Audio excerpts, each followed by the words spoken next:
Namaskaram friends. So let's discuss a new chapter from the book Krishna, the Man and His Philosophy.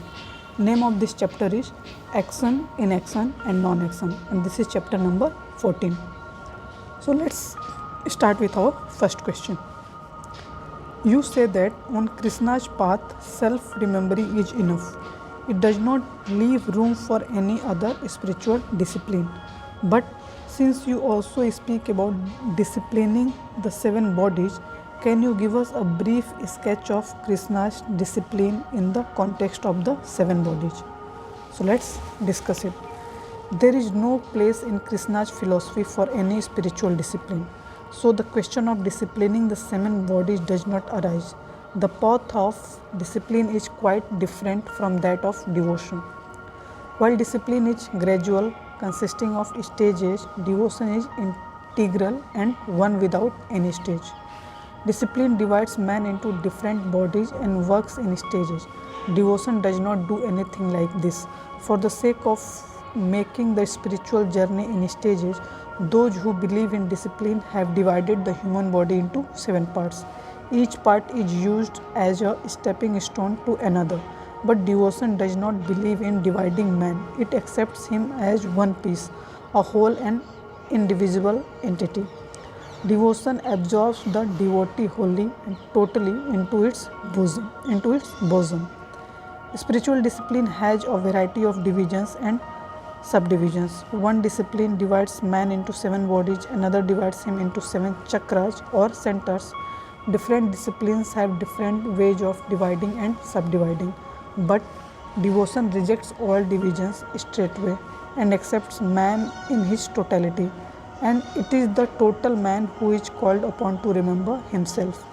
Devotion knows only one thing, remembrance, and you cannot remember a thing piece by piece. Either you remember it whole or you don't. One cannot remember himself so that he is part God and part man. If he remembers totally. The process of remembering is sudden and total. It cannot be piecemeal and gradual. It happens in one sweep, a leap. Remembrance is an explosion. Discipline has a sequence. Devotion has none. For example, you need to recall some name that you have long forgotten. You need it badly, but you cannot remember it. The name has been so familiar to you that you wonder. You are simultaneously aware that you know the name and yet you cannot recall it. You are in a state of perplexity, confusion. You know that you know it and yet you fail to remember it. You have completely forgotten it for the moment. The very word forgetfulness means you forget something you know. You are aware of it at some deeper level of your unconsciousness, yet it fails to communicate with your conscious mind.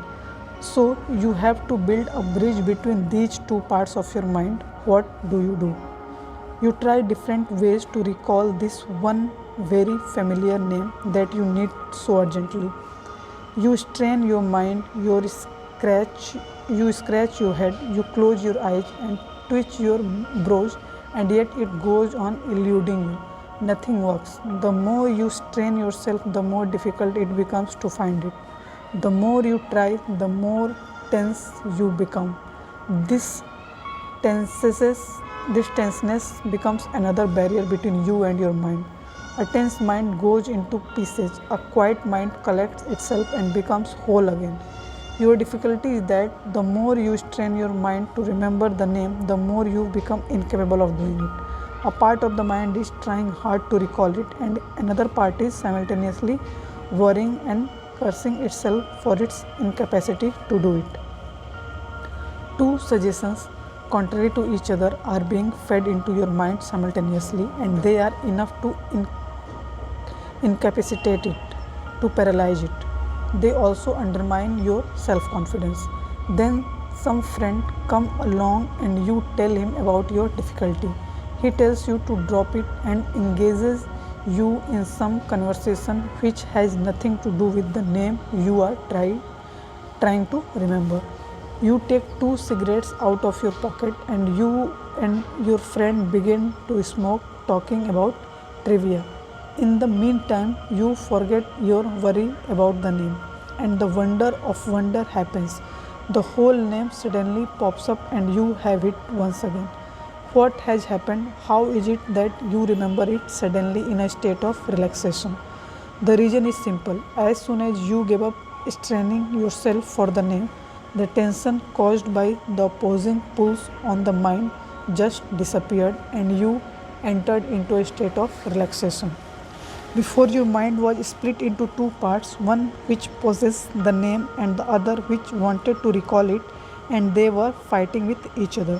This tension disappeared when your mind was withdrawn from the search for the name and engaged in conversation with your friend.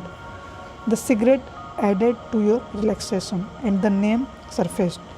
What you had failed to remember with effort came so effortlessly, and when it came whole. I have said this as an illustration. This is how our ordinary memory works. Memory is one of the function of mind which is divided into two parts. One part is called the conscious mind and the other is the unconscious. And curiously enough, truth the conscious and the unconscious have a hand in the way one's memory functions. We use the conscious mind in our workday world. It serves us 24 hours of the day. The unconscious mind is used sparingly. It is used whenever we need it. The conscious is the lightened part of the mind, while the unconscious is submerged in the dark. The memory I was speaking about is lying hidden in the unconscious mind, whose conscious part is trying to remember it.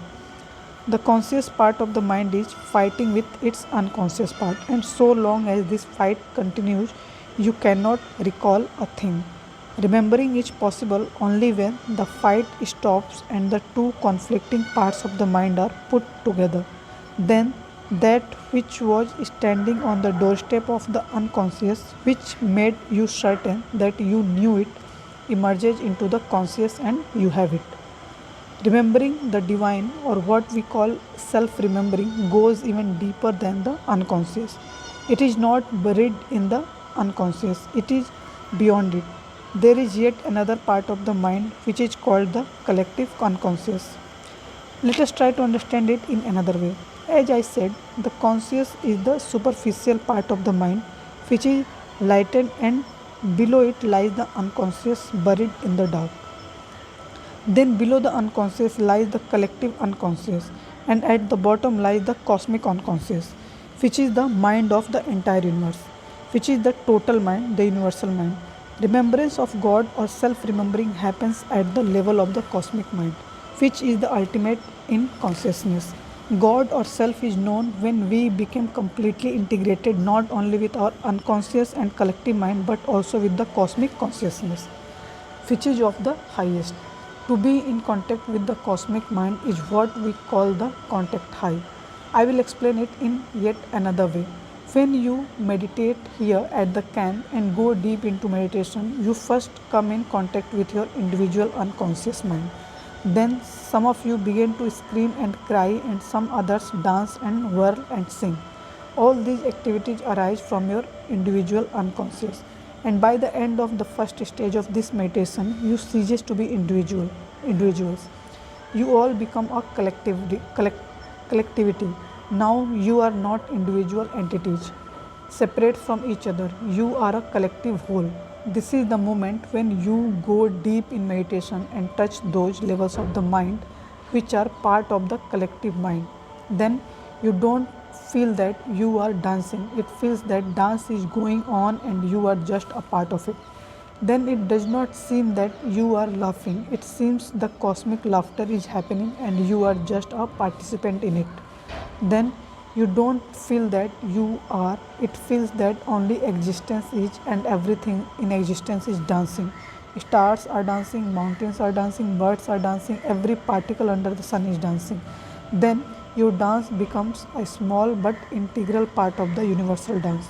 This experience is coming from your contact with the collective unconscious. Just below the collective unconscious lies the world of the cosmic unconscious.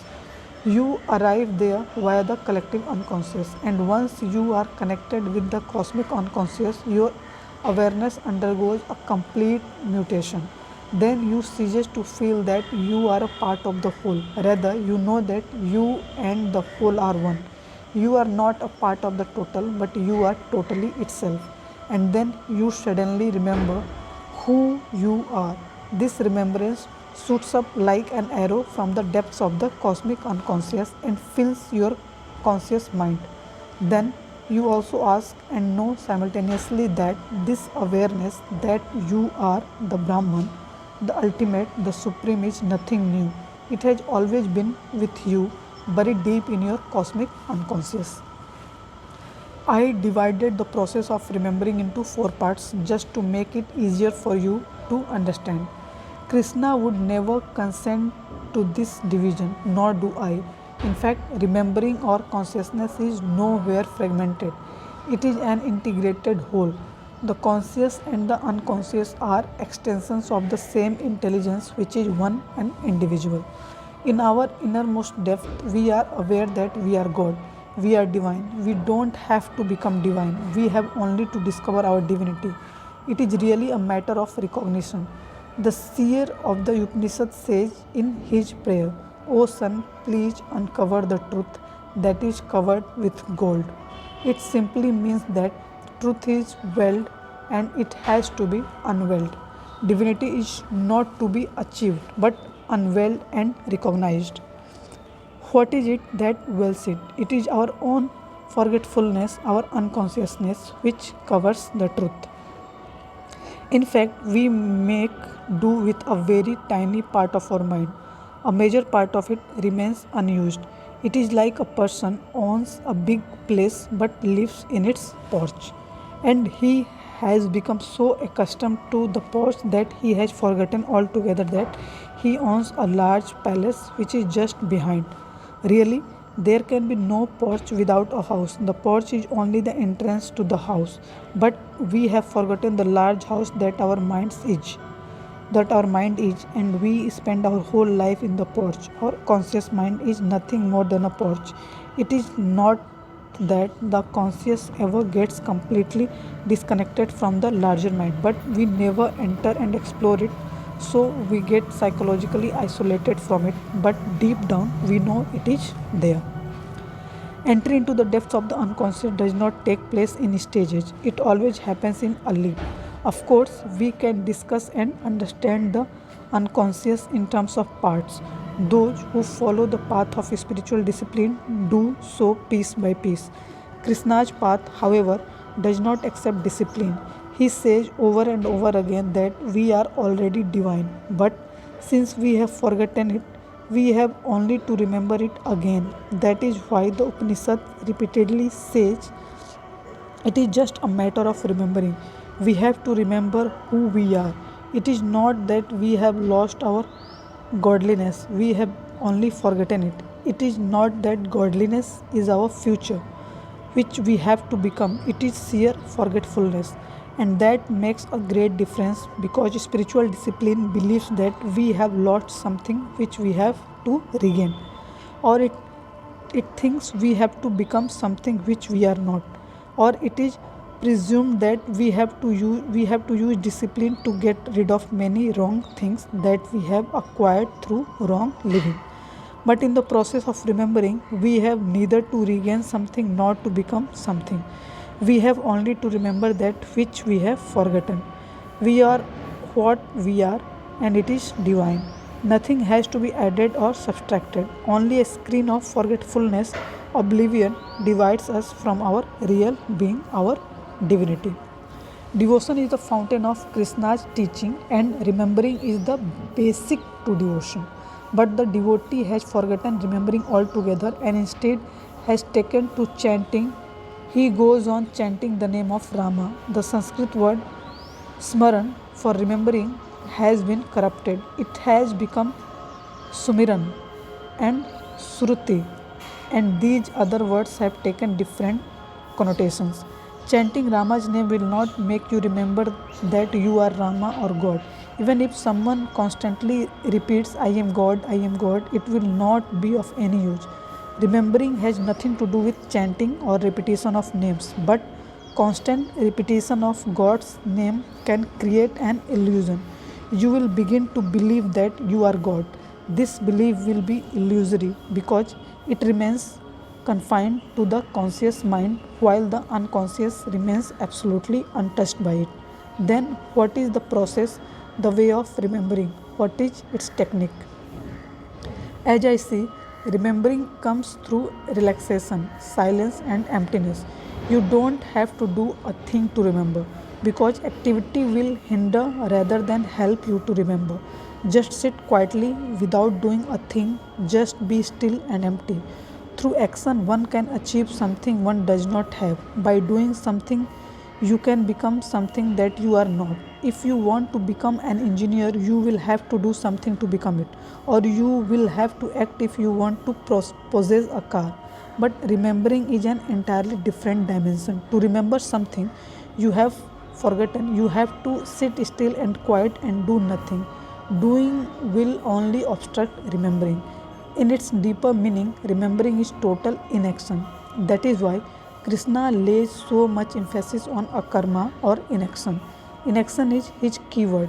Inaction in depth is his message. As I said earlier, even if you want to remember a friend's name, you cannot succeed as long as you make efforts to remember. You will never remember it as long as you go on straining your mind. Memory comes alive only when you give up efforts and become totally inactive. Similarly, if you become totally inactive in depth, the memory buried in the cosmic unconscious will spring like an arrow from there and shoot up to your conscious mind. It is as if a flower seed buried in the soil has sprouted and sent its shoots up in the form of a plant in your garden. And when the meteor of remembering awareness arising from the cosmic unconscious reaches and illuminates your conscious mind, you know who you are. So, inaction is the key to remembering, as remembering is the key to devotion. On the other hand, action is central to spiritual discipline. It is only through action that you can discipline yourself and achieve your goal, and inaction is the door to devotion. It would be good to properly understand Krishna's principle of inaction. Unfortunately, it has not been rightly understood so far. All those who have interpreted Krishna up to now seem to have no right understanding of inaction. Most of them have interpreted inaction as renunciation. They always said, renounce the world, renounce your family, renounce everything. But renunciation is an act. You have to do something to renounce the world or the family. Then the interpreters went on telling people to give up everything, their professions, families, and even love, and escape to mountains and monasteries. But renunciation is as much an act as indulgence is. Krishna was really misunderstood. Inaction was thought to be just renunciation and escapism. For this reason, India has a centuries long tradition of renunciation and escape from life. And all this has happened in the name of Krishna. No one has ever bothered to see that Krishna himself is not a renunciate. He never left his world, his family, and his worldly responsibilities. Sometimes I wonder how such a long tradition can be so blind. All along, it has refused to see the stark fact that the man who applauds inaction so much is himself deeply engaged in action throughout his life. He loves, he marries, he has children, he fights war and negotiates peace. He does many other things. So, by no stretch of imagination can Krishna's inaction be interpreted as renunciation and escape. In this context, Krishna uses three words: akarma, karma, and vikarma, meaning inaction, action, and non action. What is action? According to Krishna, mere doing is not action. If it is true, if any kind of doing is action, then one could never enter into inaction. Then the inaction of Krishna definition will be impossible. For Krishna, action is that which you do as a doer, as an ego. Really, action for Krishna is an egocentric act, an act in which the doer is always present, a doing with a doer in which one thinks himself as a doer is action. As long as I remain a doer, whatever I do is action. Even if I take sannyas, it is an act, an action. Even renunciation becomes an action if a doer is present in the act. Inaction is just the opposite kind of action. It is action without a doer. Inaction does not mean absence of action, but it certainly means absence of the doer.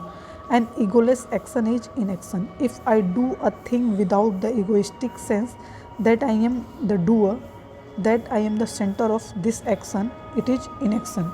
Inaction is not laziness as is generally understood. It is very much action, but without a doer at its center.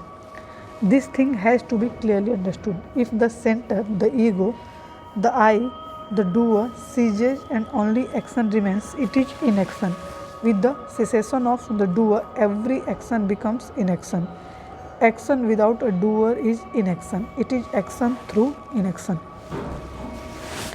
Krishna's every action is egoless and therefore it is inaction. Even when he is doing something, he is really in inaction. Between action and inaction, there is a karma or non-action, which means a special kind of action. Inaction is egoless action. Action is egoistic action, and non-action is a special kind of action. This thing which is midway between action and inaction, which Krishna calls non-action, needs to be understood rightly. What does Krishna mean by non-action? Where there is neither a doer nor a doing, yet things happen. There is non-action. For example, we breathe, which we are not required to do by our own effort. There is neither a doer nor a doing so far as acts like breathing are concerned. Similarly, the blood circulates through the body, the food is digested, and the heart beats. How can you categorize such acts? They come in the category of non-action, which means action happening without a doer and without a sense of volitional doing. An ordinary person lives in action, a sannyasi lives in inaction, and God lives in non-action. As far as God's action is concerned, there is neither a doer nor any doing of the kind we know. There things just happen, it is just happening.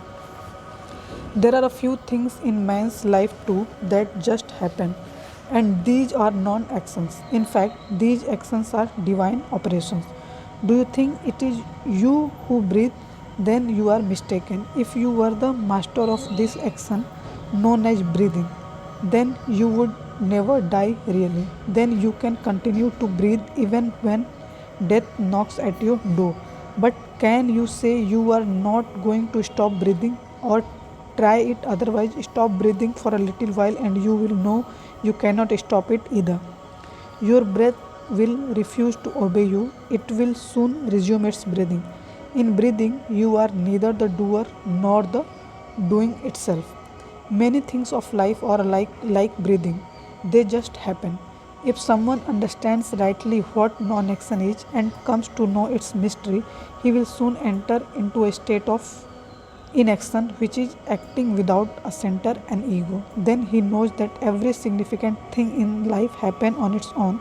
It is utterly stupid to try to be a doer, and he is a wise man. He alone is a sage. I have heard a person boarded a train and took a seat, but the bag he carried with him remained sitting on his head. His fellow travelers were surprised and asked him why he was still keeping his bag on his head. The man said he did not want to add to the burden of the train, which was already overloaded. The fellow travelers were amused, and one of them said to him, "You seem to be a crazy person. Even if you carry the load on your head, it is going to be a load on the train. Why carry an unnecessary burden on your head? Isn't it stupid?" The man burst into laughter and said, "I had thought you were householders, but you all seem to be sannyasis." This man was a real sannyasi. He said, "I carry the bag on my head in order to conform to the ways of the world. I wonder why you laugh at me. I see all of you carrying the burden of the world on your heads, although you know that, like this train, it is God who bears all your burdens. I just wanted to conform to your ways."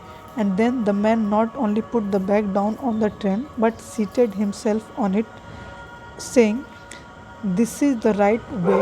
a sannyasin should sit. He is not a doer, everything just happens. One who understands the beauty of non action enters the state of inaction, which is acting without ego. As we are all doers, and all our doings are egocentric. We live in action. But if we understand what non action is, we will begin to live in inaction. Then inaction will be at the center of our being and action at its periphery. Inaction is foundational to Krishna's devotion or upasana or whatever you wish to call it. You don't have to do a thing, you have only to allow that which is happening. You have to die to your doer, to your ego. And the moment the doer disappears, remembering happens. This doer is the still wall that separates you from your authentic being and makes you forget it. As long as this wall remains, you cannot know who you are. Chanting Rama's name or repeating the mantra I am God will not help because it is the doer in you who chants and repeats the name, the mantra. As long as you exist as an ego, you can do what you will. Nothing will happen. So let the doer go, let the ego disappear. But how will the doer go? Just try to understand what non action is. Continue to act, but try to understand what non action is. Continue to do what you do and try to understand life. The very understanding of life and its ways will tell you nothing is in your hands. Neither you decide to be born nor do you decide to die. Neither you breathe of your own volition nor you have a hand in the circulation of your blood through the body. You are not consulted before your birth, nor you will be consulted when your time arrives to depart from this world. Do you have a say in when you grow from childhood to youth to old age? Existence was very much here when you were not, and it will continue to be here after you will be gone. You will make no difference whatsoever so far as existence is concerned. Stars will continue to shine as brightly as ever.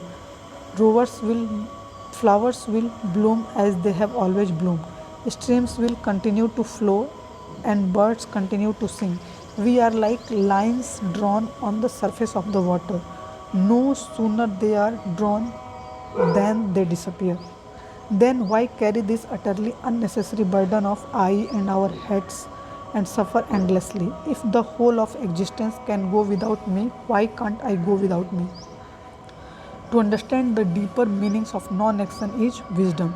To understand non action is to understand everything, and then every action becomes inaction. Then you do without being a doer. Then you act through inaction.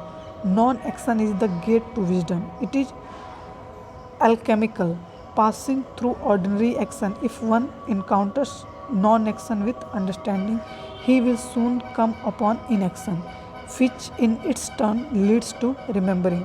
Remembering happens only in inaction. Remembering that comes with effort is false. It is another form of action. Remembering that comes on its own effortlessly is real.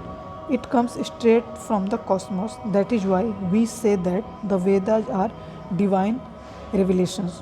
Whenever something comes from the beyond, whoever may be its medium, it is divine revelation. The Bible is as much divine knowledge as the Vedas are. That is why Jesus says again and again that his Father in heaven speaks through him. And Krishna says, I am not only God is, I am God.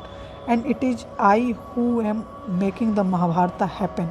It is all my play. Krishna says to Arjuna, you need not be afraid of killing because all those you are going to kill have already been killed by me. They are already dead. You have only to give them the news of it through your arrows. And what I am saying is not my words, they are coming straight from the cosmos, from the beyond. From the depths of the beyond comes this information that what you see as life before you is only an appearance. It has already become extinct. It is no more alive. It is just a matter of moments when those standing across the battle lines will be dead. You are only an instrument in the hands of existence, nothing more. So don't think that you are going to kill them. If you think you are the doer, then you are bound to be afraid.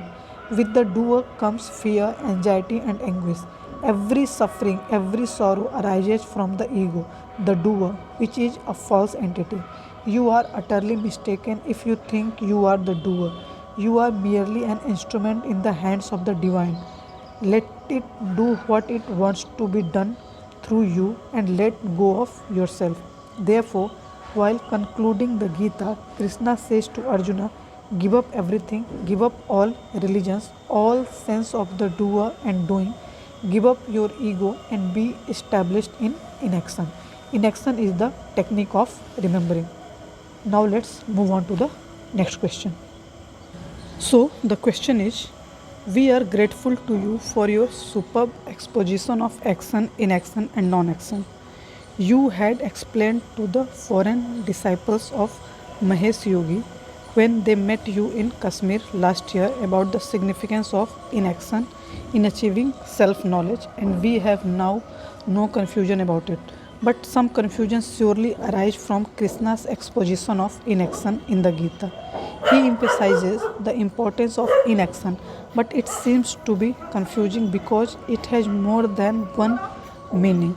He says that a yogi is one who, having acted, does not think he has acted, and a sannyasi is one who does not act and yet action happens.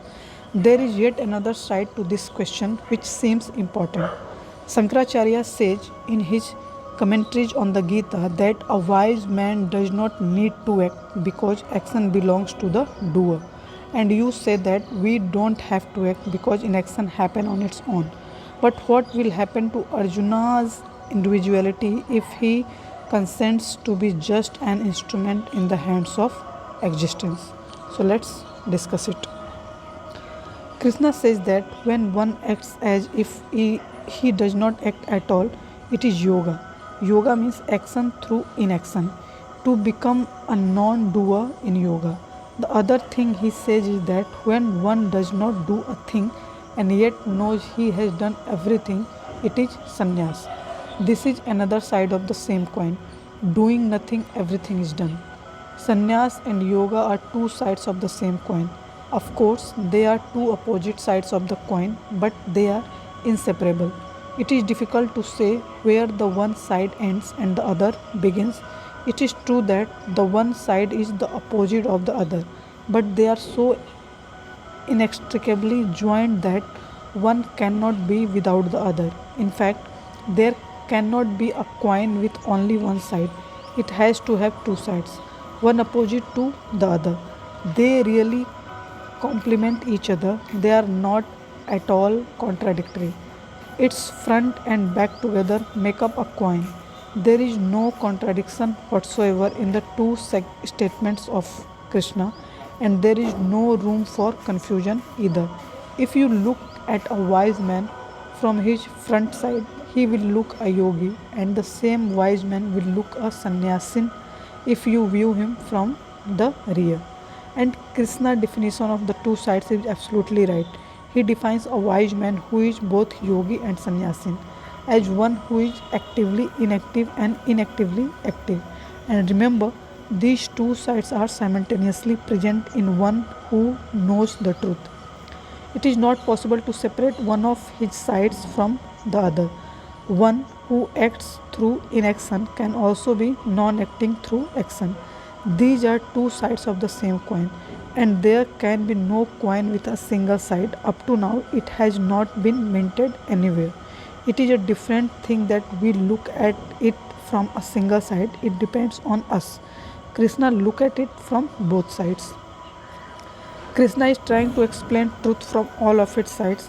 He says to Arjuna, if you are interested in yoga, then you should know what yoga is. Yoga means that one can attain in inaction through action. And if you are not interested in yoga, if you do not want to take part in the war, in bloody fighting, if you want to renounce the world and take sannyas, then you know from me that what sannyas is. Sannyas means one does not do a thing and yet everything is done. A sannyasi is established in the center of inaction and allows nature to take its course. He gives non action, which is a kind of action, a free hand. Krishna is just trying to rope Arjuna in from every possible side. That's all. For this very reason, his statements appear many times to be contradictory. I find myself exactly in the same space in relation to you. I am trying to surround you from every possible direction. If you refuse to move in one direction, I immediately try to persuade you to move in another direction. So you consent to go along with me from wherever you can. And the beauty is that once you get going from anywhere, you will come across the same space in which you first refused to move. Krishna is trying to persuade Arjuna in every way. If Arjuna wants to follow the yogic path, Krishna says okay, because he knows yoga is one side of the same coin with sannyas as its other side. Take a coin from any side, front or back, you will have the whole coin in your hand. There is a beautiful Taoist story which will help you to understand this point very easily. Sages in the line of Lao Tzu have gifted us with some of the most extraordinary stories of the world. They are rare. A sage lives in a forest. He has raised a number of pets, all monkeys. One morning, a seeker comes with a question like the one you have just now put to me. He says to the Taoist sage that his statements are often contradictory and they are only confused me. The sage grins and says to the visitor, just wait and see what happens. And he calls his monkey to his side and tells them, listen, I am going to make some changes in your menu. The monkeys look surprised. For so long they were being given four breads in the morning and three in the evening. The sage says, from the now on you will receive three breads in the morning and four in the evening. Hearing about this change, the monkeys became wild with rage. They fret and fume and even threaten to revolt against the proposed change. They insist on the old system being continued, but the sage is equally insistent on his proposal. So his pets prepare themselves to attack and harm their master. The sage grins again and says to them, wait another minute. You will continue to have four breads in the morning as ever. It calms down the monkeys instantly. The Taoist sage now turns his face to his visitor and says, do you get it? The monkeys were to receive seven breads in all, even after the slight change I had proposed, but they refused to accept three breads in place of four in the morning. Does it make a difference if you receive four in the morning or in the evening? Yet they are happy to know that no change is being made. This is how Krishna tries to them in a in reluctant. This is how Krishna tries to hem in a reluctant Arjuna. He now tells him to accept three breads and Arjuna refuses vehemently. Then he tells him to take four breads instead of three. He is to receive only seven breads in all. But Krishna leaves the distribution of breads between the morning and evening meals in Arjuna's hands. It is for this reason that the Gita runs into 18 long chapters. Time and again, Krishna changes his offers. Now he persuades him to take up devotion, and if Arjuna does not agree, he persuades him to take up yoga. He gives him a wide range of choices from yoga to knowledge to action to devotion. But in every case, the total number of breaths remains 7. And it is towards the end of the Gita that Arjuna comes to know the truth. That is, every case the number of breaths is the same, and Krishna is not going to budge from this fixed number. Now I come to the other part of the question. Shankara's definition of action is a partisan's definition. He makes a choice that agrees with him. He is against action. He believes that action binds. He says action is ignorance. It stems from ignorance. It attains to knowledge. To know the truth, there is no way but to renounce action. He interprets Krishna's non-action as renunciation of action. For him, action belongs to the world of the doers, the worldly people, and a seeker has to run away from the relationship that action entails. His emphasis is on renunciation of the world of action. It is true that for one established in wisdom, there is no action, he does not do a thing. But Shankara's interpretation is partial and wrong. There is no action for a wise man because he has ceased to be a doer, an ego. Krishna's emphasis is on the absence of the doer, not on the absence of action itself. Shankara changes the emphasis from the non doer to non doing, and his emphasis on inaction is wrong. There are two sides of action, one is the doer and the other the deed. Krishna wants to emphasize that the doer should go and only doing remain. We cannot do away with action.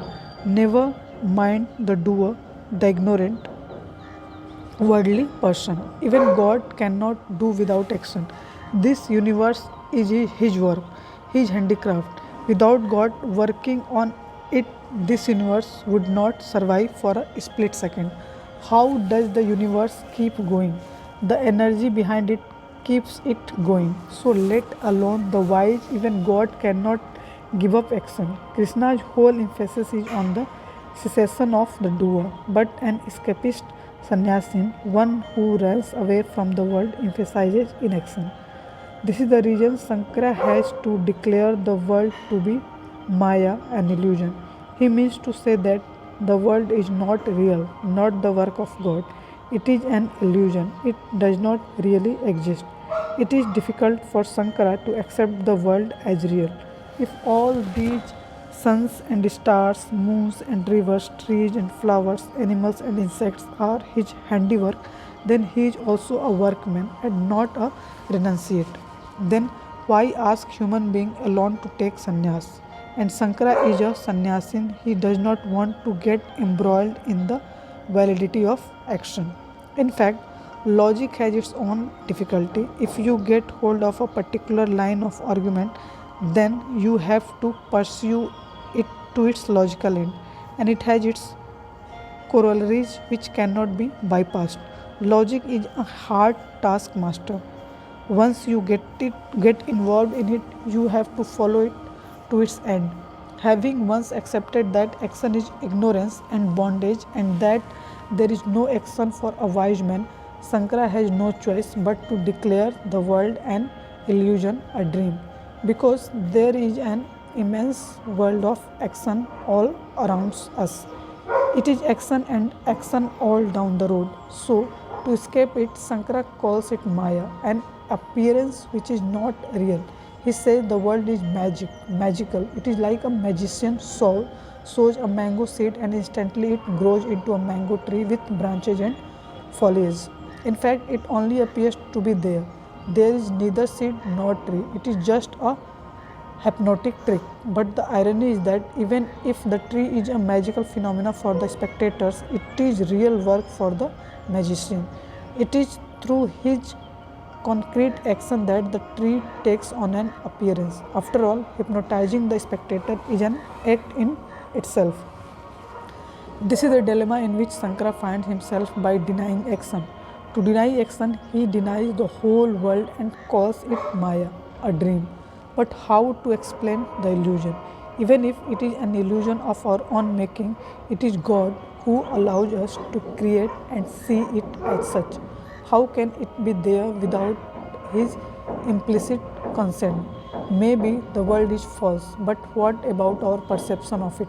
Perception should be real, and perception in itself is action. What does he say about it? Shankara is an accomplished logician and he works hard to make his point. He asserts that action is false and there is no action for a wise man. His difficulty is that rather than denying the doer, he is out to deny action itself. But don't go away with the impression that I mean that Shankara has not known the truth. I am not saying that. Shankara has known the truth. The moment you deny action, you have denied the doer in the same stroke. Without action, there cannot be an actor. It is just unthinkable. It is action that creates the actor. Although the latter is false, the actor is an illusion. So Shankar's logic is absurd, but his experience of truth is not wrong. He arrived at the temple of truth through a long and devious path. He had to wander long around the temple, but ultimately he made it. And he arrived at the goal for a very different reason. If someone denies action totally, even if the denial is an imagination, then there is no room for doer to be. The doer depends for his existence on the idea of action. Deny action and the doer disappears. Sankara arrived at truth, although he begins his journey from altogether the wrong place. He did not touch the place that belongs to Krishna. Krishna says, let the doer go first, and the moment he goes, action is bound to go. Action and the actor are, as generally understood, are two ends of the same string. But I am willing to choose Krishna against Sankara, and there is a reason for my preference. In the ultimate analysis, Sankara's whole interpretation of the Gita turns out to be escapist. He becomes the leader of all escapists. But the irony is that all his escapist sannyasis have to depend on those people who don't escape, who remain in the world. If the whole world agrees with Sankara's philosophy, it will not last a day longer. Then there is no way for it but to die. That is why the world is not going to accept Sankara's definition. No matter how hard Sankara tries to prove action as illusory, it remains action even as an illusion. Even Sankara goes out to beg from the same world of illusion. He accepts alms from the same world. He goes into the world to explain his philosophy of Maya and tries to convince it that it is not. Shankara's opponents mock him, saying, if everything is illusionary, then why do you go about explaining your philosophy to a world that does not exist in reality? Why do you preach, and to whom? Why do you go to a place whose existence is illusionary? And what about your begging bowl, your begging, your hunger and your thirst? Are you real? I am going to tell you a beautiful story. Once a Buddhist monk who believes that the world is false and illusion visits a king's court. With the help of cogent and irrefutable arguments, he proves before the court that the world is unreal. Logic has a great advantage. It cannot establish what truth is, but it can easily prove falsehood. Logic cannot say what is, but it can very well say what is not. Logic is like a sword which can kill something but cannot revive it. It can destroy but it cannot create. Logic is as destructive as a sword, but it cannot construct anything. So the Buddhist monk concludes his argument with an air of triumph, proclaiming that the world is not real. But the king is not going to be defeated by arguments. He says, maybe everything is false, but I have something in my possession which cannot be false, and I am soon going to confront you with this reality. The king has a mad elephant among his animals, and he immediately sends for it. The roads of the town are cleared, and the mad elephant let loose on the defenseless monk. The king and his courtier go to the roof of the palace to watch the play from there. The elephant rushes at the monk with fury, and the monk starts running away in panic. He yells and screams, "O king, please save me from being killed by this mad elephant." But the king and his courtiers and the whole town are enjoying the fun. After a long chase, the monk collapses and the elephant grabs him and is about to kill him when the king's men suddenly appear on the scene and rescue him from the elephant's deadly clutches. The next day, the monk is called to the court and the king asks for him. How about the elephant? Is it false? The monk promptly says yes, the elephant is illusionary. And what about your screams? The king asked. The monk says again, they will illusionary too. When the king looks puzzled, the monk says, you are deluded about the whole thing. The elephant was unreal, its attack on me was unreal, I was unreal, and my screams was unreal. My prayers were unreal, and you too to whom they were addressed were unreal. This monk is incorrigible. He defeats even a mad elephant. But he is consistent. He says, if everything is false, how can my escape from the elephant and my screams and prayers be true. You cannot argue with a person who believes the whole existence is unreal. Sankaraj's opponents made fun of him, but it made no difference for him. He said to them, even your perception of me and my going about arguing with people is illusionary. There is no one who argues, and there is no one who listens to these arguments. Even your taunts are unreal. How can you argue with a person like Sankara? No matter how powerfully Sankara supports his belief that the world is Maya, even Maya has its existence. He cannot deny Maya, or can he? We dream in our sleep. This dream is unreal, but dreaming itself is not unreal.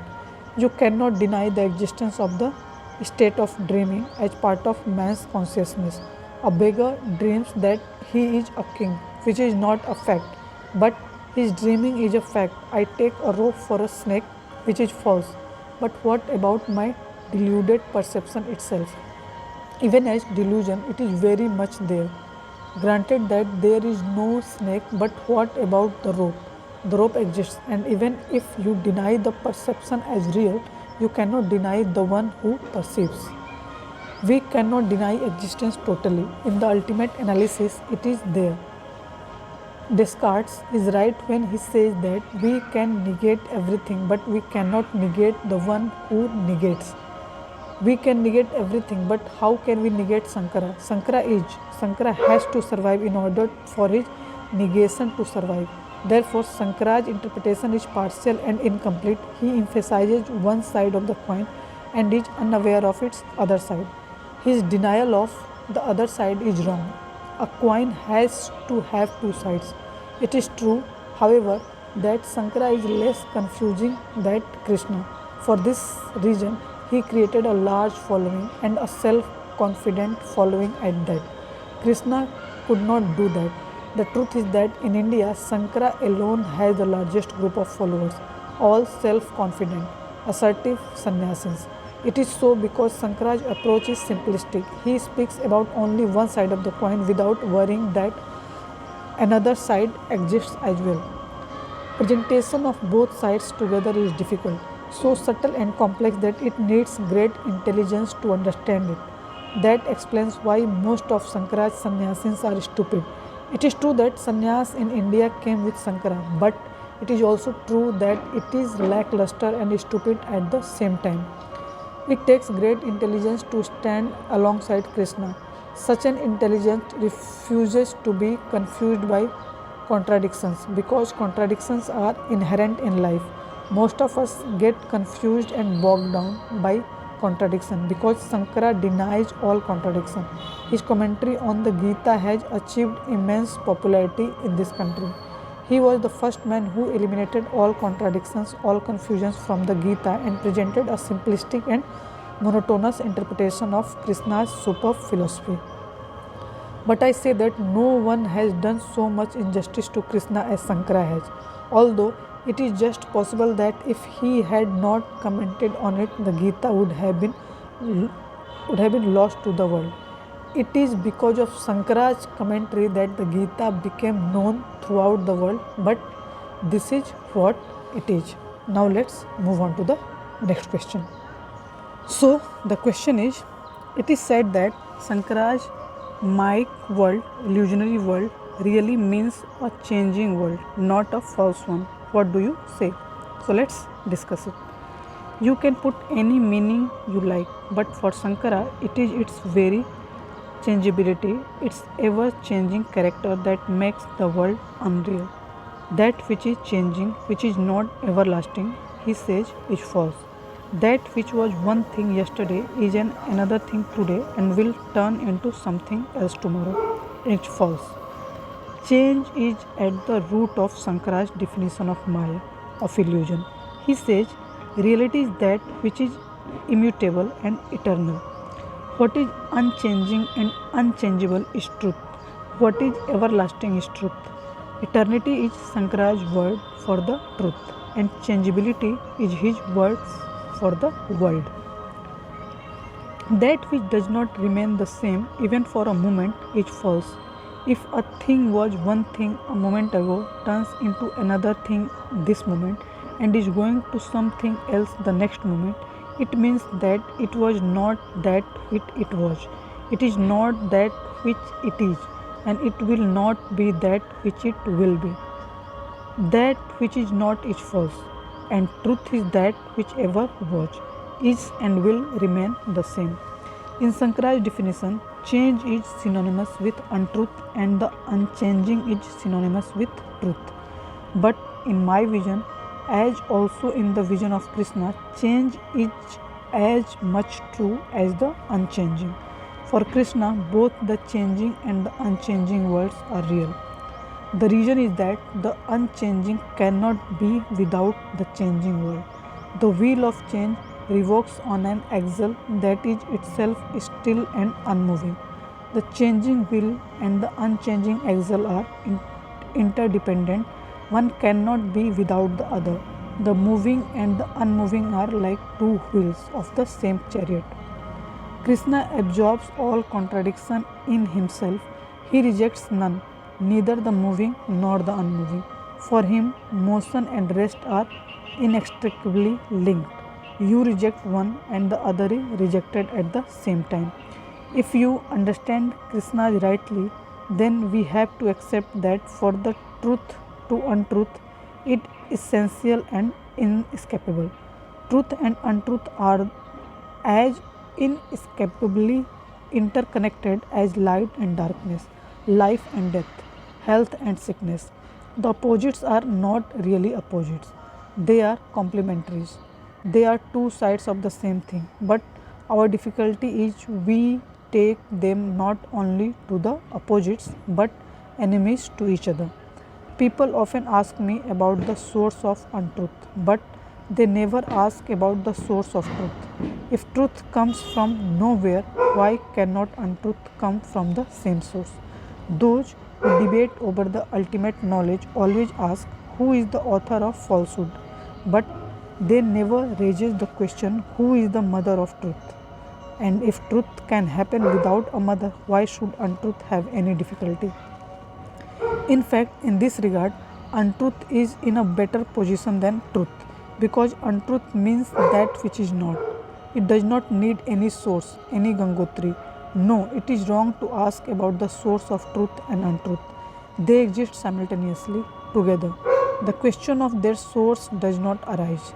The day you were born, your death too was born. Death is not going to come to you in some future, it always walks in step with you. Death is another side of birth, but it may take you about 70 years to see this other side. It is your incapacity that does not allow you to see the two simultaneously, but they are there together. Similarly, truth and untruth are together. It is wrong to speak in terms of their coming and going. They are truth is, untruth is, existence is, and non-existence is. Sankara emphasizes one side of the coin, and for this reason we have to look into the other side too. Then only the coin is complete. Sankara says that which is observed is Maya, false. Buddha says that the opposites, the Buddha's philosophy finds its culmination in Nagarjuna. Nagarjuna says that the one who observes is false, the observer is false. If the world is false in the eyes of Sankara, the soul is false in the eyes of Nagarjuna. This giant among the Buddhist thinkers says that between the observer and the observed, the former is much more basic, and this basic element itself is false. All that is false flows from this basic falsehood. When I close my eyes, the world becomes invisible, but then I begin to dream with eyes closed. I am the basic lie. Even when the world is absent, I can create another world by dreaming. The most amusing thing is I can create dreams within dreams. Sometimes you too might have dreamed that you are dreaming. It is really a miracle that one dreams that he is dreaming. Like the magician's boxes within boxes, you have dreams within dreams. You can dream that you are watching a movie about your own life and you go into sleep and start dreaming. There is no difficulty about creating such a dream. Therefore, Nagarjuna says it is no use trying to prove the world to be false. The false is really within you. You are false. Nagarjuna asserts that the self is false. In fact, the true and the false go hand in hand. If someone asserts that only truth is, then he will have to assign a place to untruth and say, it is here. In the same way, one who asserts that only the untruth is has to say, where truth is, Krishna is. Not that assertive, he hesitates. And Krishna's hesitation is deep. People who don't hesitate are often superficial, shallow. Hesitation arises from the depths of one's being. Hesitation is very significant. You are fortunate if you are gifted with a grain of hesitancy. Your hesitation will show that you have begun looking at life in its totality. Then you will not say that this is true and that is false. Then you will not say that only the truth is or only the untruth is. Then you will know the true and the false are two aspects of the same thing, two notes of the same song. Then you will know existence and non existence are two different notes of the same flute. We can well imagine the problem of a person who sees life in its totality because his statements are bound to be hesitant and hazy, paradoxical and confusing. It is for this reason that Krishna's statement confuses you. It shows Krishna's perception is most profound. Now let's move on to the next question. Question is it a kind of compromise on the part of Shankara when he says that Maya is inexpressible? So let's discuss it. Shankara has no choice but to compromise. Whoever insists on an incomplete truth meets with this fate. He has to compromise at one level or another. The other side of reality, which he goes on denying, will assert itself because it is very much there. He will have to accept it in one form or another. He will call it Maya, that is indescribable. He will call it an utilitarian truth or the truth that is transient. It does not matter what he calls it, he will have to accept it because it is there. Sankara cannot say that he will not speak about Maya. Why should he speak about a thing that does not exist? But he speaks, and then he has to compromise in one way or another. Only a man like Krishna can be uncompromising. He need not compromise. He is uncompromising because he accepts both sides of truth together. He does not deny either of them. One who denies something is forced to compromise at some deeper level with what he denies because it is. He who accepts life in its totality need not compromise at all, or you can say he has already made his peace, his compromise. Now let's move on to the next question. Now you say that hesitation is good. Earlier you said that indecisiveness is destructive and that one must know clearly where he stands. Please explain. So let's discuss it. I only said that hesitation is good. I did not say to be always in a state of hesitation is good. Those who feel hesitant strive to go beyond it. Those who don't are stuck there. Hesitancy is the transitional stage, the beginning of the journey. It is only after one hesitates that he goes beyond it. And there are two ways to transcend it. If you accept one side of the truth, your hesitation will disappear. You can agree with Sankara or Nagarjuna and you will cease to hesitate. You will be out of trouble. You will be certain. But this way of getting rid of hesitation is costly. You have to part with your intelligence. Stupid people never hesitate. So if you lose your intelligence, then you will overcome hesitation. But this is certainly not the right way. You have to go beyond your hesitancy intelligently. That is, you don't escape it. Rather, you face it and transcend it.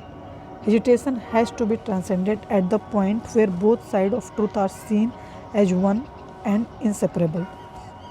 This is a rational way of dealing with hesitancy. The other way is irrational, stupid, when you choose one side and reject the other.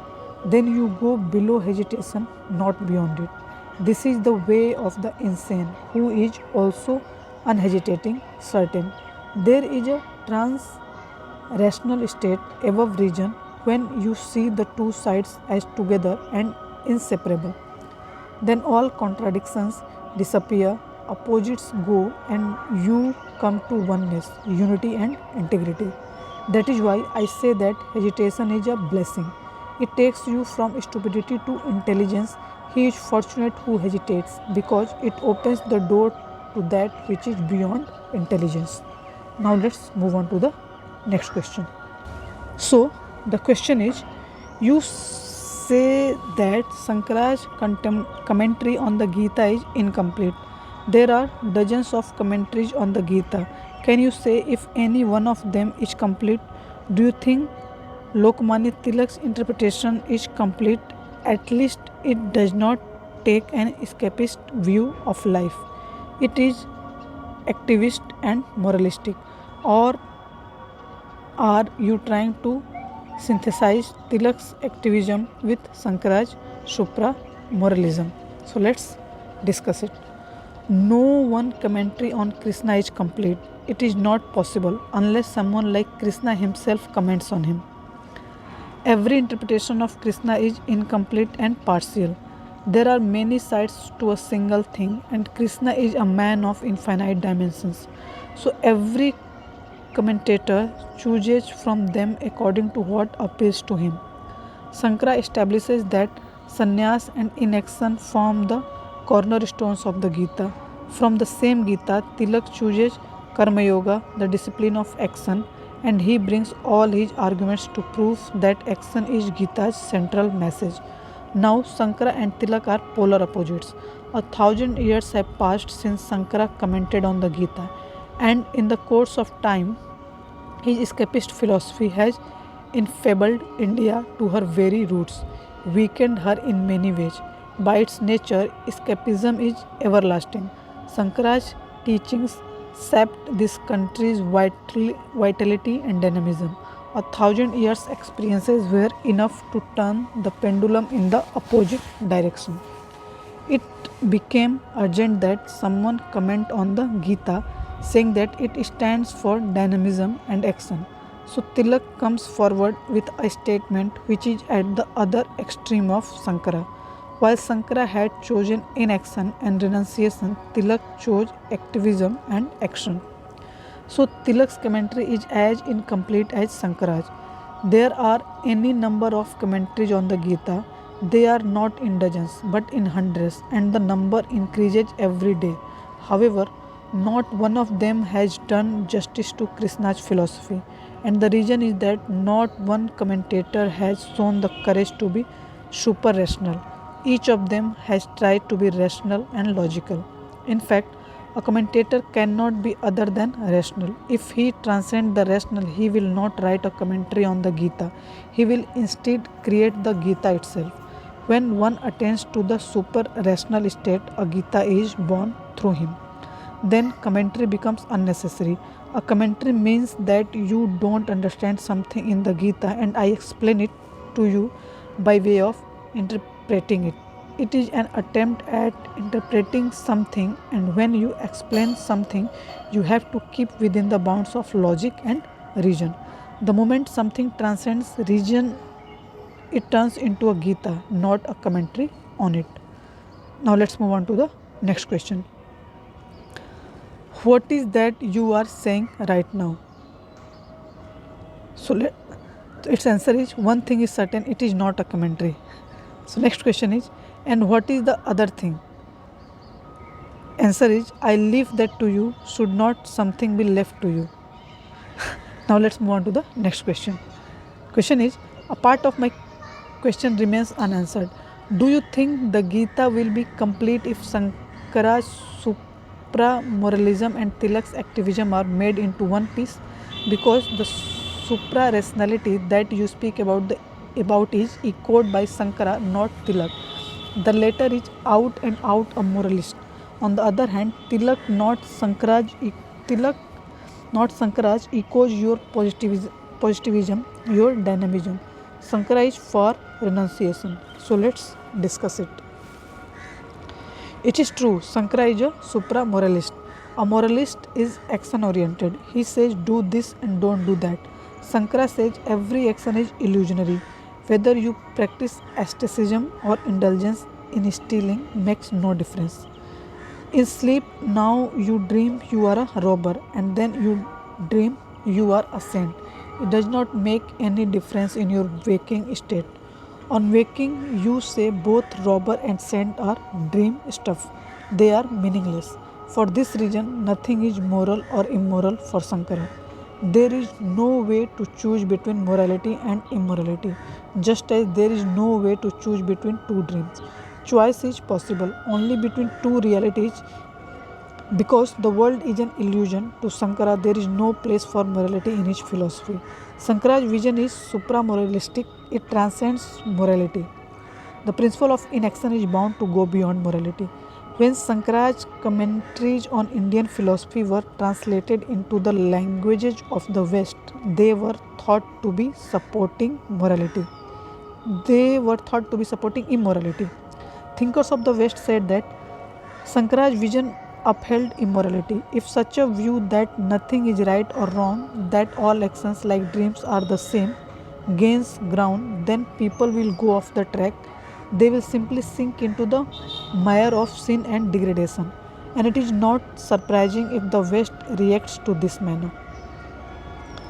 Western people have lived down the centuries, have been brought up on the food of Judaic philosophy, which has ceaselessly harangued them to do this and don't do that. Their whole religion and culture are based on the Ten Commandments, which clearly enunciate what one should do and should not do. So it is no wonder that they reacted sharply to Sankara's thinking and called it immoral. Certainly, Sankara's thinking is not immoralist because immorality is a choice against morality. Sankaraj stands for choicelessness, and for this reason he is supra moralistic. He does not ask you to be moral or immoral, a saint or a thief. He does not ask you to become anything. He is against becoming. He is for being what you are. In fact, he is for non being. This is really a trans moral vision. Tilak, on the other hand, is a moralist. He believes there is a choice between a good action and a bad action and a bad one, between what one should do and what should not, and what one should not. According to him, religion consists of shoulds, shoulds, and should nots. He really is for action.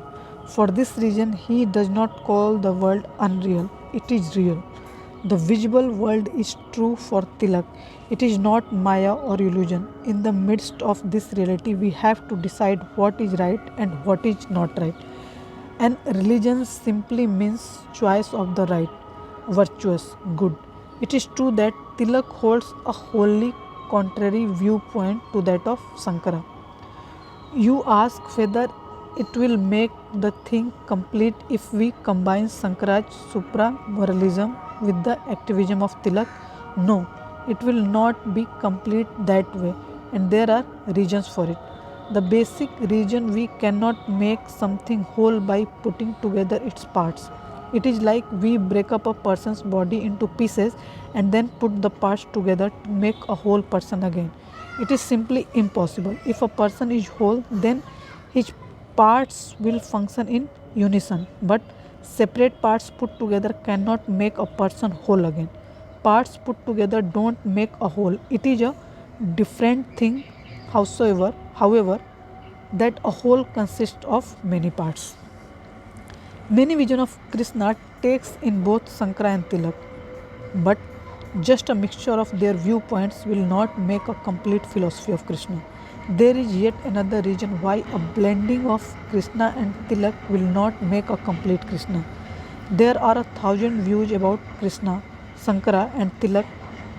There is 1,000 views about Krishna. Sankara and Tilak represent only two. Even a combination of all the 1,000 views cannot make a complete Krishna. Putting different parts together is a mechanical process. It cannot be organic. We can break up a machine into its parts and remake it by putting the parts together again. But we cannot do the same with a live, organic body. Please bear in mind this fundamental difference between organic unity and mechanical togetherness. While a mechanical combination is equal to the totality of parts, an organic unity is much more than the sum total of its parts.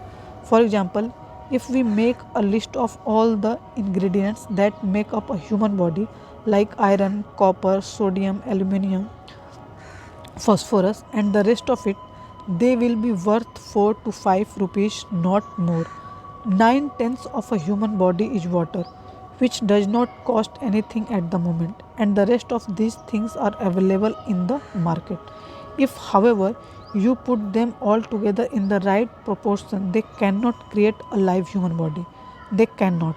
A live body is much more than the sum total of its parts, although it cannot be without these parts. An organic unity exists in Krishna's philosophy of life, although it has 1,000 different parts and every part has been interpreted differently by different persons. Ramanuja says one thing, Sankara says another, and Nimbark says something else. Even Tilak, Arvind, Gandhi, and Vinoba speak in different voices. And if you collect all these different views on Krishna, they cannot recreate the organic unity that Krishna is. There is no difficulty in putting them together, but you will not find Krishna in this amalgam. And it is also true that if Krishna is present, then all these parts plus something much more will be there. Leave aside a blend of Sankara and Tilak. Even if you blend all the commentaries on Krishna, it will not do. It will be a mechanical dead unity. It will be nothing more than an arithmetical addition. What I have been saying here is not a commentary on Krishna. I am not interpreting him. I am nothing to do with commentary. Therefore, I am not afraid of contradictions. They are there. Contradiction exists in Krishna himself and I cannot do a thing about it. So I am not commenting. I am just unveiling Krishna before you. I am not trying to impose myself on him. I am only unraveling him exactly as he is, right and wrong, moral and immoral, rational, irrational, and trans-rational. As Krishna himself is choiceless, neither do I pick and choose anything from his life. I am presenting him to you exactly as he is. I am aware I am going to be in difficulty on this score. It is going to be the same difficulty that Krishna had created for himself. For thousands of years, people have been struggling to interpret and understand what Krishna said in the Gita. In the same way, what I am saying now will need to be interpreted and you will all strain yourselves to understand it. I am unveiling Krishna in his entirety without caring for the inconsistencies and contradictions inherent in his life and teachings. I don't care if one of my statements about him is going to clash with another statement that I may make subsequently. I will go on revealing his life and philosophy as it authentically is. I want to give you Krishna whole and in one piece. So, what I am saying to you is not a commentary. Now, let's move on to the next question. Question is, do you become Krishna himself when you speak about him? Answer is, one needs to become something which he is not. The question simply does not arise here. Becoming is needless. I am it.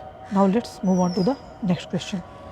Question is, Sri Arvind has written a commentary on the Gita in which he talks about the relationship between the creation and its perception.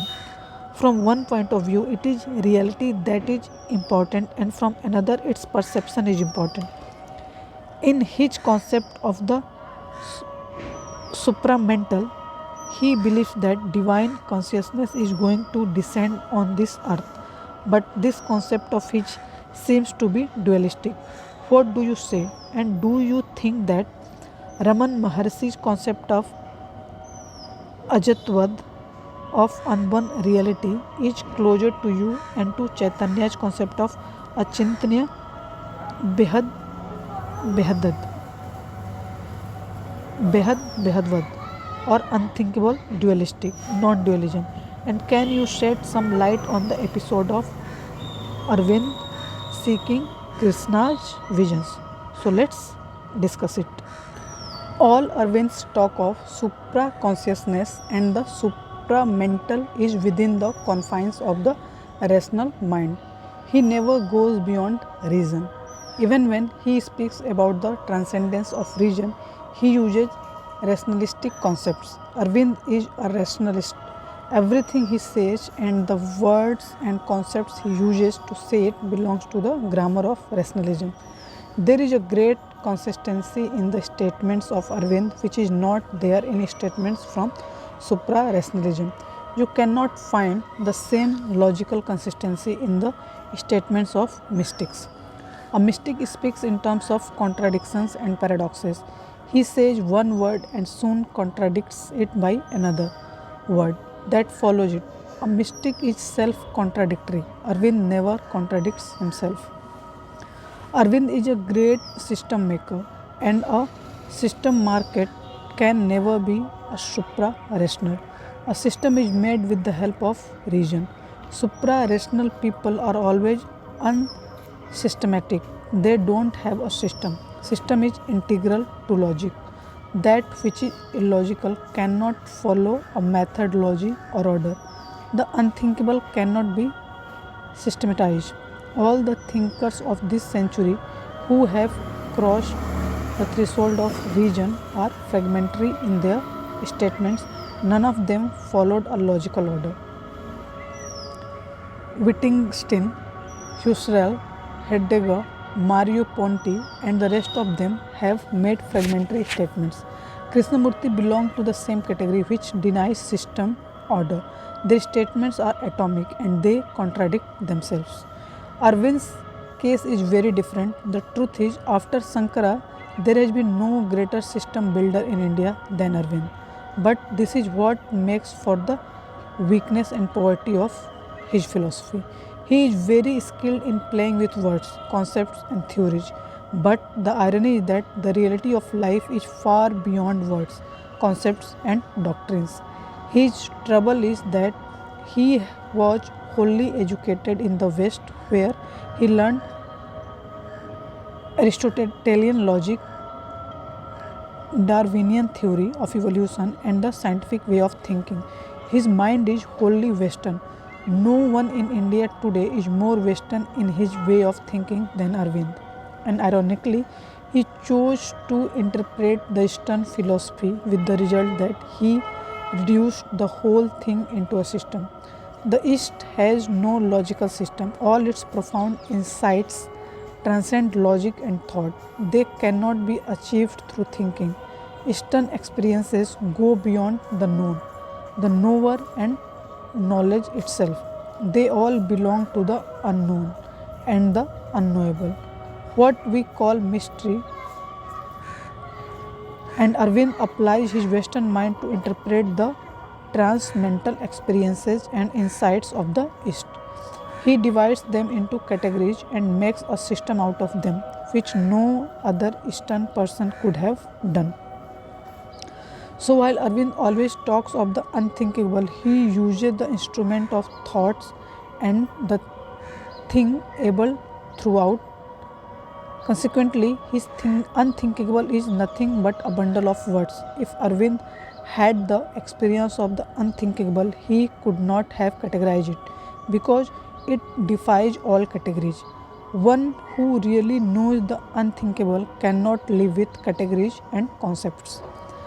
Curiously enough, Arvind creates concepts out of things that have never been conceptualized. His concept of the supramental is a case in point, but he goes on fabricating categories and concepts and fitting them into logic and reason, and he does it without any inhibitions. The other part of your question is relevant in this context. In a sense, no religious thinking subscribe to the concept of evolution. In this respect, we can divide the religions of the world into two groups. One group believes in the theory of creation with a beginning and an end, and the other believes in the existence that has no beginning and no end. Hinduism, Christianity, and Mohammedanism believes in creation. They believe that God created the universe. The other group of the religions like Jainism and Buddhism deny the theory of creation. According to them, that which is beginningless. It was never created. All those who believe in creation cannot accept the theory of evolution. If they accept it, it would mean God created an incomplete world which developed gradually to its present state. But how can a perfect God create an imperfect world? Evolution means that the world grows gradually, and creation means the whole world comes into being altogether. It is significant that originally the word Srishti meaning creation belonged to the Hindus and Prakriti meaning pre-creation belonged to the Jainas and Buddhist and Sankhitis. In the course of time, however, they got mixed up, but the Hindus cannot accept the word Prakriti, which means that which is there from the time before creation, that which is uncreated, which is eternal. Creation means something which was not always there and which was created and which can be terminated. The concept of the pre-created, the uncreated of Prakriti belongs to an altogether different school, which does not believe in creation. Sankhitis, Jainas, and Buddhists don't have the concept of a creator because when nothing is created, the question of a creator does not arise. So God disappeared. He has no place in their philosophies. God is needed only in the form of creator, and so those who rejected creation also rejected God. God as creator belongs only to those who accept the idea of creation. Arvind brought with him the idea of evolution from the West.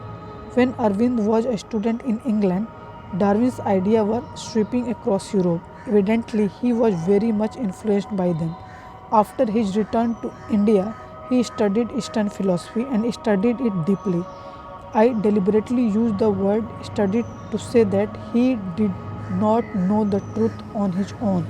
His knowledge was merely intellectual. Although he possessed a sharp intellect, his direct experience of truth was very dim. Consequently, he produced a crossbreed of Eastern mysticism and Western rationalism, which is an anomaly. India's psyche is not much concerned with the study of nature, matter, and their evolution. It is basically concerned with the understanding of mind and spirit. The meeting of the Western thought of evolution with the Eastern understanding of the psyche gave rise to a strange idea of psychic evolution, which became Arvind's life work. Like nature, he thought consciousness evolves too. Arvind added something new to the idea of evolution, which is his own, and for this very reason it is utterly wrong. Very often, original ideas are wrong because they happen to be the finding of a single person. It is true that traditional beliefs in the course of time degenerate into fossils, but they have a validity of their own because millions of people go out to find them. This new idea, which built Arvind's reputation, concerns the descent of divine consciousness. Down the centuries, we have believed that man has to rise and ascend to God. It is always an upward journey, an ascent. Arvind thinks otherwise. He thinks that God will descend and meet man. In a way, this is also like the two sides of a coin. The truth happens to be exactly in the middle. The truth is that both man and God move towards each other and meet somewhere midway. This meeting always happens somewhere midway, but the old idea emphasized man's efforts and not without reason. As far as God is concerned, He is always available to man providing man wants to meet Him. That much is certain, and therefore God cannot be left out of this consideration. But it is not certain that man will make a move to meet God. So it mostly depends on man and his journey towards God, his efforts. God's journey towards man can be taken for granted. Too much emphasis on God moving toward man is likely to weaken man's efforts. Arvind starts from the wrong end, and when he says that God is going to descend on us, but he has great appeal to people who are not interested in doing anything on their own. They took enthusiastically to Arvind's idea of the descent of the supernatural energy, and they rushed to Pondicherry. In recent years, more Indians have gone to Pondicherry than anywhere else. There, God could be had for a song. They need not move a finger because God on His own was on His way to them. There could not be a cheaper bargain than this, and when God descends, He will descend on one and all.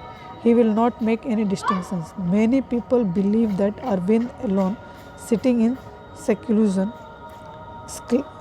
seclusion at Pondicherry, will work for it, and divine energy will be able to all, like the river Ganges was available when it was brought to earth by Bhagiratha. Arvind is to be another Bhagiratha, and at much higher level. It has put a premium on man's greed and led to a lot of illusions. I think that is a very wrong idea. It is true God descends, but He descends only on those who ascend to Him. A great deal depends on the individual and his efforts. Divine energy descends on those who prepare themselves for it, who deserve it, and there is no reason for God to be collectively available to one and all. In fact, God is always available, but only to those who aspire and strive for Him. And it is always the individual, not a collective or a society, who walks the path to God. And he has to go all alone. And if God is going to descend on all, why do you think He will exclude animals, trees, and rocks? The experiment that is in process at Pondicherry is utterly meaningless. There has not been a more meaningless experiment in man's history. It is a waste of effort, but it goes on because it is very confronting to our greed. In this context, the questioner has remembered Raman, who is just the opposite of Arvind. While Arvind is a great scholar, Raman has nothing to do with scholarship. Arvind is very knowledgeable, he is well informed, Raman is utterly unscholarly. You cannot come across a more unscholarly man than him. While Arvind seems to be all knowing, Raman is preparing for the non knowing state. He does not seem to know a thing. That is why man's highest potentiality is actualized in Raman, and Arvind has missed it. Arvind remains just knowledgeable. Raman really knows the truth.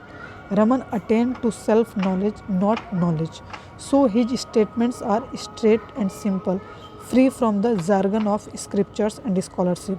Raman is poor in language and logic, but his richness of experience of being is immense. As such, he is incomparable. Raman is not a system maker like Arvind. His statements are atomic. They are just like sutras, aphorisms. He does not have much to say, and he says only that which he knows. Even his words are not enough to say what he really knows. Raman's whole teaching can be collected on a postcard. Not even a full page will be needed. And if you want to make a collection of Arvind's writings, they will fill a whole library. And it is not that Arvind has said all that he wanted to say. He will have to be born again and again to say it all. He had too much to say. This does not mean that he did not bother to attain real knowing because he had already so much to say. No, this was not the difficulty. Buddha had much to say and he said it. Buddha was like Raman so far as his experience of truth was concerned, and he was like Arvind in general knowledge. Mahavira has said little. He spent most of his time in silence. His statements are few and far between. They are telegraphic. In his statements, Mahavira resembles Raman. Digambaraj, one of the two Jaina sects, don't have any collection of his teachings, while the Svetambara have a few scriptures which were compiled 500 years after Mahavira's death. Now let's move on to the next question. So the question is, You compare Raman with Buddha, who happened in the distant past. Why not compare him with Krishnamurti, who is so close by? So let's discuss it. The question of being close or distant does not arise. Krishnamurti is exactly like Raman. I compare Arvind with Raman and Buddha for a special reason. In the experience of truth, Krishnamurti is very much like Raman, but he lags behind Arvind in knowledgeability. Of course, he is more articulate and logical than Raman, and there is a great difference between Krishnamurti and Arvind in so far as the use of logic and reason is concerned. Arvind uses logic to reinforce his arguments. Krishnamurti uses logic to destroy logic. He makes full use of reason in order to lead you beyond reason. But he is not much knowledgeable. That is why I chose Buddha as an example. He compares well with Arvind in knowledge and with Raman in self knowledge. As far as Krishnamurti is concerned, he is like Raman in transcendental experience, but he is not scholarly like Arvind. There is yet another difference between Raman and Krishnamurti. While Raman's statements are very brief, Krishnamurti's statements are voluminous. But in spite of their large volume, Krishnamurti's teachings can be condensed in a brief statement. For 40 years, Krishnamurti has been repeating the same thing over and over again. His statements can be condensed to a postcard, but because he uses regions in his statements, they grow in volume. Raman is precise and brief. He avoids volume. You can say that the statements of both Krishnamurti and Raman are atomic, but while Krishnamurti embellishes them with arguments, Raman does not. Raman speaks like the seers of the Upanishads in aphorisms. The Upanishads just proclaim the Brahman, the supreme is. They don't bother to advance any argument in their support. They make bare statements that it is so and it is not so. Raman can be compared with the Upanishadic rishis. Now let's move on to the next question. Please tell us something about Raman's Ashtavad or the principle of no birth. Let's discuss it. According to Raman and people like him, that which has no beginning, it was never born, it is unborn. The same thing was always been said in another way, that which is will never die. It is deathless, it is immortal. There are hundreds of statements which proclaim the immortality of Brahman, the ultimate, who is without beginning and without end. Only that which is never born can be immortal, that which is beginningless. This is Raman's way of describing the eternal. Do you know when you were born? You don't. Yes, there are records of your birth which others have kept, and through them that you came to know that you were born on a certain date, month, and year. This is just information received from others. Apart from this information, you have no way to know that you were born. There is no intrinsic inbuilt source of information within you which can tell you about it. You have no evidence whatsoever to support the fact of your birth. The truth of your innermost being is eternal, so the question of its birth does not arise. In fact, you were never born. You are as eternal as eternity. You say you will die someday, but how do you know it? Do you know what death is? Do you have any experience of death?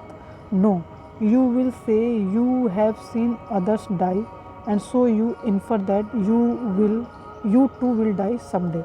But suppose we arrange things, and it is quite possible that a certain person is not allowed to see any other person die.